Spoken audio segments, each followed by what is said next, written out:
Good day mga kabilyar, panoorin natin kung paano dinomina ni Efren ang akala nilang panalo na dahil sa tinambakan nito si Efren.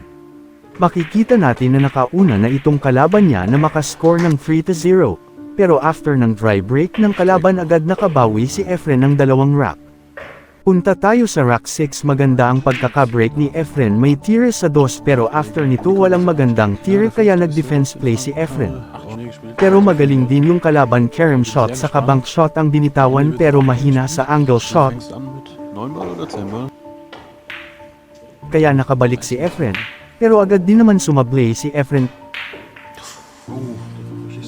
Pero walang magandang tira ang kalaban kaya sumubok na lang itago ang ball number 6, pero kita ito ni Efren kaya tinapos na ang rack at nagtay sila sa score na 3-3.